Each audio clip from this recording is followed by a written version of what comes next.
بسم اللہ الرحمن الرحیم۔ السلام علیکم۔ حضرت عمر فاروق رضی اللہ تعالیٰ عنہ جب بھی کسی کو گورنر بناتے تو ایک جماعت کو گواہ بناتے جو انصار اور کچھ لوگوں پر مشتمل ہوتی، اور اس پر 4 شرطیں عائد کرتے تھے۔ نمبر 1، ترکی گھوڑے پر سوار نہیں ہوگا۔ نمبر 2، باریک کپڑے نہیں پہنے گا۔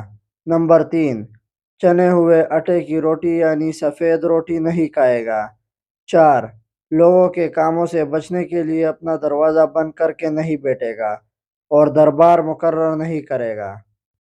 ایک مرتبہ حضرت عمر فاروق رضی اللہ تعالیٰ عنہ مسجد نبوی میں بیٹھے ہوئے تھے کہ اتنے میں ان کے پاس سے ایک آدمی کا گزر ہوا۔ وہ کہہ رہا تھا، اے عمر، تمہارے لیے جہنم کی آگ ہے۔ حضرت عمر فاروق رضی اللہ تعالیٰ عنہ نے حاضرین سے فرمایا، اس آدمی کو میرے پاس لاؤ۔ جب وہ آیا تو آپ رضی اللہ تعالیٰ عنہ نے پوچھا، تم نے یہ بات کیوں کہی؟ وہ کہنے لگا، آپ اپنے گورنروں کو مقرر کرتے وقت ان سے شرائط قبول کیوں کرواتے ہیں، مگر ان کا محاسبہ نہیں کرتے کہ انہوں نے شرائط پوری کی ہے یا نہیں۔ امیر المومنین نے پوچھا، بات کیا ہے؟ وہ کہنے لگا، مصر میں آپ کا جو حاکم ہے اس نے آپ کی شرائط کو فراموش کر کے ان باتوں کا ارتکاب کیا ہے۔ جب سے آپ نے منع فرمایا ہے، اس کا اشارہ اس طرف تھا کہ مصر کے گورنر ایاز بن عنم رضی اللہ تعالیٰ عنہ نے باریک لباس پہننا شروع کر دیا ہے۔ یہ شکایات سننے کے بعد امیر المومنین حضرت عمر فاروق رضی اللہ تعالیٰ عنہ نے قبیلہ انصار کے 2 آدمیوں کو بغرض تفتیش میں سے روانہ کر دیا اور ان سے فرمایا، تم دونوں مصر جاؤ اور حاکم کے متعلق وہاں کے لوگوں سے استفسار کرو۔ اگر اس آدمی نے مجھے غلط خبر دی ہے تو آگاہ کرنا، اور اگر اس نے خبر صحیح ہے اور حاکم واقعی اپنی ذمہ داری میں کوتاہی کرتا ہے تو وقت ضائع کیے بغیر اسے لے کر میری خدمت میں پہنچو۔ دونوں انصاری امیر المومنین کے حکم کی تعمیل میں مصر روانہ ہوئے اور وہاں پہنچ کر لوگوں سے حاکم مصر کے متعلق حقیقت جاننی چاہیے۔ انہیں وہاں وہی خبر ملی جسے شخص نے امیر المومنین سے شکایت کی تھی۔ چنانچہ ان دونوں نے حاکم کے گھر پر پہنچ کر دروازے پر دستک دی اور اندر آنے کی اجازت طلب کی۔ دربار سے جواب دیا، آج حاکم سے ملنے کی اجازت نہیں ہے۔ دونوں انصاریوں نے کہا، حاکم کو ہمارے سامنے ضرور نکلنا پڑے گا، ورنہ ہم ابھی اس کا دروازہ جلا دیں گے۔ اتنے میں ایک انصاری جلدی سے آگ کا شعلہ بھی لے کر آ گیا۔ دربار اندر داخل ہوا اور حاکم مصر کو اس کی خبر دی۔ حاکم گھر سے باہر نکلا تو ان دونوں نے کہا، ہم امیر المومنین کا پیغام لے کر آئے ہیں، تمہیں ہمارے ساتھ چلنا ہوگا۔ حاکم نے کہا، میری ایک ضرورت ہے، تھوڑی دیر کے لیے مہلت دو تاکہ تیاری کر لوں۔ انہوں نے کہا، امیر المومنین نے ہمیں حکم دیا ہے کہ تمہیں ایک پل کی بھی مہلت نہ دی جائے۔ جب وہ دونوں حاکم مصر کو لے کر مدینہ منورہ حضرت عمر فاروق رضی اللہ تعالیٰ عنہ کی خدمت میں پہنچے تو اس نے سلام کیا، مگر امیر المومنین نے اسے نہیں پہچانا کیونکہ اس کی ہیئت پہلے سے بہت بدل چکی تھی۔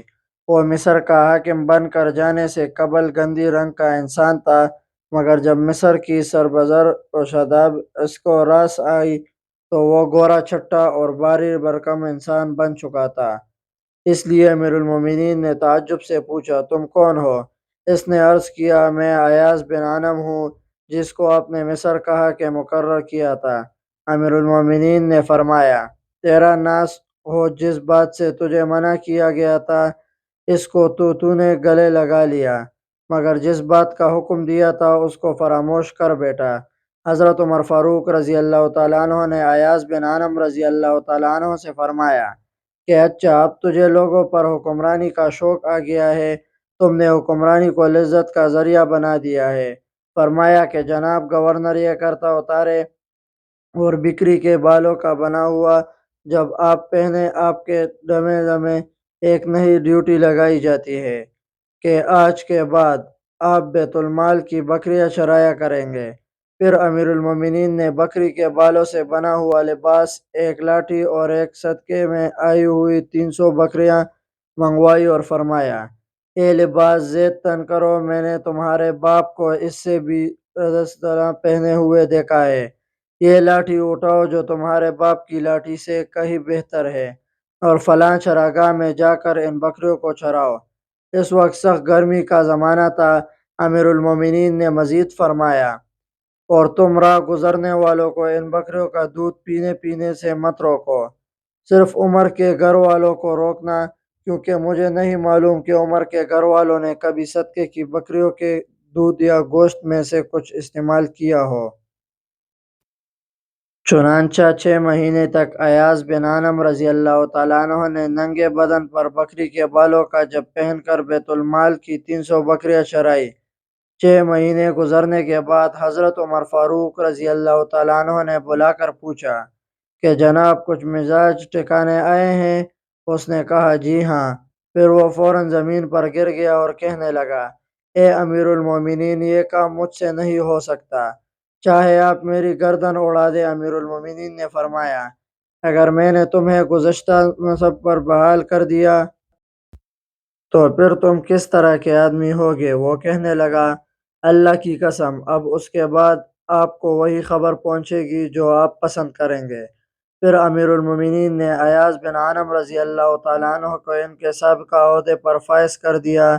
چنانچہ اس کے بعد وہ مصر کا ایک مثالی حاکم ہو گیا اور اپنی ذمہ داریاں خوف و تقوی اور اخلاص و طلمیت کے ساتھ انجام دینے لگے۔ تو دوستوں، آپ کو ہماری یہ ویڈیو کیسے لگی؟ ہمیں کمنٹ میں ضرور بتائیں۔ ہماری اس ویڈیو کو لائک کریں اور زیادہ سے زیادہ شیئر کریں، اور اس طرح کے اور واقعات دیکھنے کے لیے ہمارے چینل کو سبسکرائب کریں۔ شکریہ۔